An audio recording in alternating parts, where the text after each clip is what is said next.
எல்லாருக்கும் வணக்கம். இன்னைக்கு நம்மளோட எம்மி ஸ்பைசி தமிழ் கிச்சனில் கார் சாரமாக நாவின் சுவை அரும்புகளை சுண்டி இழுக்கக்கூடிய நண்டு மசாலா தோசை தாங்க பண்ண போகிறோம்.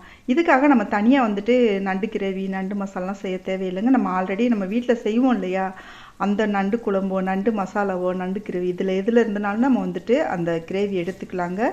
இது எப்படி செய்கிறதுன்னு பார்க்கலாம் வாங்க, வீடியோக்குள்ளே போகலாம். இந்த நண்டு ஓட்டுக்குள்ளே இருக்கிற அந்த சதை பகுதி எல்லாமே நம்ம தனியாக கொஞ்சம் எடுத்து வச்சுக்கலாங்க. வீடியோக்குள்ளே போகிறதுக்கு முன்னாடி ஒரு சின்ன விஷயங்க, நீங்கள் இந்த வீடியோக்கு பண்ணக்கூடிய ஒவ்வொரு லைக் தான் எனக்கு பண்ணக்கூடிய ஒரே ஆதரவு சப்போர்ட். ஸோ இந்த வீடியோ பிடிச்சிருந்துச்சி அப்படின்னா நம்ம சேனலை லைக் பண்ணி சப்ஸ்கிரைப் பண்ணிக்கோங்க.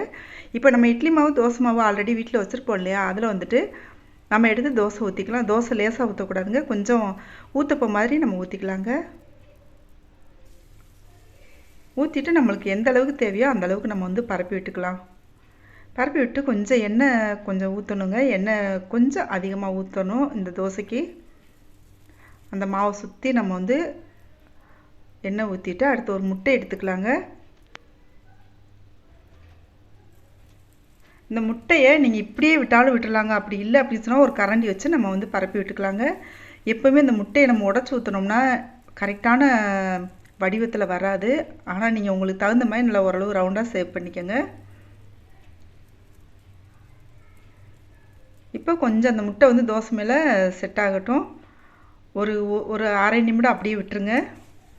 விட்டுட்டு நம்ம நண்டு மசாலா அப்படி இல்லை குழம்பு கிரேவி எது வேணாலும் வச்சுருப்போம் இல்லையா, அதை தோசை மேலே எடுத்து ஊற்றிக்கலாங்க.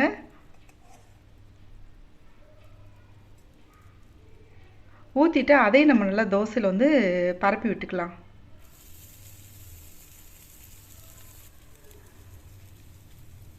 நல்லா பரப்பி விட்டுட்டு அது ஓரளவு வெந்து வரட்டுங்க. தோசை ஓரளவு வெந்து வந்த பின்னாடி நம்ம அப்படியே திருப்பி போட்டுக்கலாங்க. ஒரு பக்கம் வெந்து வந்த பின்னாடி நம்ம எடுத்து திருப்பி போட்டுக்கலாம். இப்போ ஓரளவு அந்த முட்டை இதெல்லாம் ஓரளவு வெந்து வந்த பின்னாடி நம்ம திருப்பி இந்த பக்கமாக நம்ம திருப்பி போட்டுக்க போகிறோங்க. போட்டுட்டு நம்ம நண்டோட சதை பகுதியெல்லாம் எடுத்து வச்சுருந்தோம் இல்லையா, அது எல்லாமே இந்த தோசை மேலே பரப்பி விட்டுக்கலாம். பரப்பி விட்டு இன்னும் கொஞ்சம் அந்த கிரேவி இதில் ஊற்றிக்கலாங்க. உங்களுக்கு எந்தளவுக்கு கிரேவி வேணுமோ அந்தளவுக்கு நீங்கள் அந்த ஊற்றி விட்டுக்கோங்க.